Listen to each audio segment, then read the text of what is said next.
Real estate veteran Nancy was a prime example of a healthy and active individual. I don't smoke, I exercise quite often.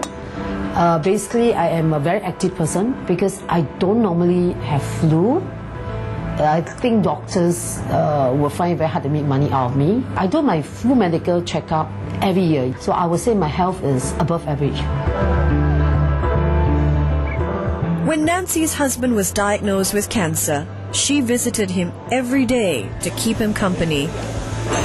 As she spent long hours in the hospital, she decided to make the most of it and spoke to her husband's doctor about getting a thorough checkup for herself. So I was talking to him, I said, my husband diagnosed with cancer is so unbelievable. I told him that what's my chances? I was joking with him.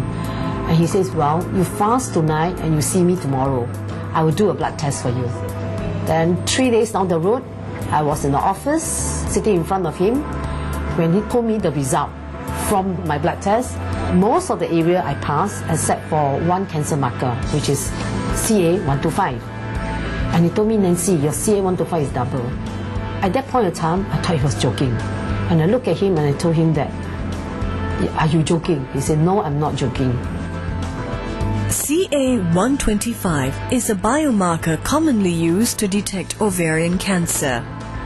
Though she was still skeptical, Nancy went to see a gynecologist for further tests. The results confirmed her fears. She had a mass in her ovary. Still, Nancy hoped the doctors were mistaken. She sought out a second opinion. Then he told me 95% is not cancerous because it's near the ovary, it could be something in the ovary, so let's take it out, you know. So I told him, can I do it after my husband finished his chemo? Because at this moment, I like to look after him. He said, no, you can't wait. I said, then when should I take it out? He said, best tomorrow. So the next day, I went in for operation.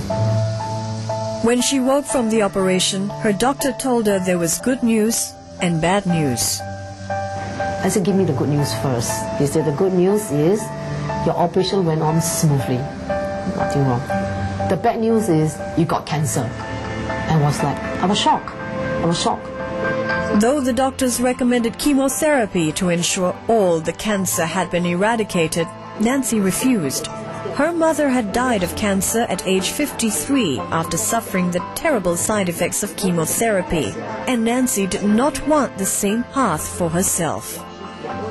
Chemo has never a good word in my mind, and also my girlfriends, husbands, and some friends that I know at a young age, when they no sickness, but suddenly they found they got cancer and they gone within 9 months. So when I heard that I got cancer, I was quite reluctant to go through chemo. Chemo treatment, they kill your good cell, they also kill your bad cell. So I was so afraid that today I am at this level. If I go through chemo, I will get worse. But it wasn't just herself that Nancy had to worry about. It was how the news would affect her husband, who was none other than Noel Hawkes. After recovering from the shock and fear of his own diagnosis, Noel now had to come to terms with his wife's cancer as well. Because ovarian cancer is one of those cancers. I knew when she was not back after 3 hours that something was very, very wrong. And eventually when I got to speak to her surgeon, he said, Noel, I'm sorry to tell you, but the news is not good. She's got ovarian cancer. We've had to remove everything, including her appendix. It's stage 3A. Yeah. So I went, oh my God, this can't be true. There's no way that both of us can be having cancer at the same time. And what are the chances of this happening to a family? It was even worse for their son, Brian. Just 13, Brian had now seen both his parents diagnosed with life-threatening cancers within 3 weeks of each other. Yes! Christmas lights! Yeah! When my dad was first admitted into hospital, he looked very weak, and it made me very sad. I didn't know he was going to live or die, and I just felt really, I was like overwhelmed with fear. I felt it was kind of unbelievable, because not only did my dad get cancer just a few weeks after she was diagnosed with cancer, so to me it felt very unrealistic. Once again, their friends rallied around them, providing the emotional strength that Noel and Nancy needed so badly. I remember at that time I was sitting right next to her, and all I could do was look down and put my hand across, and I just held on to hers, and she gripped back really tight. And that's when I knew that although she was trying to be brave, this was something that was scary for her. Yeah. You really know who your good friends are when you have something like cancer, because a lot of people just shy away from you. But your true friends will always rally round, come and support you, come and visit you. How are you? Good to see you. Good to see you. Very good. Oh my God. In the face of such daunting circumstances, it was easy to give up hope, but Noel and Nancy resolved to fight on for the sake of their son. For Nancy, this meant overcoming her fear of treatment. She loves to bargain for everything. That's one of her great qualities, that she's a great negotiator. Except on this particular case, she did not get what she wanted. Yeah. She thought she could negotiate her way out of having 6 rounds of chemo and maybe cut it down to 3 rounds. Yeah. I have to do it. I didn't want to do it at all. Dr. Ang was having none of that and made it very clear to her, because Dr. Ang does not mince his words.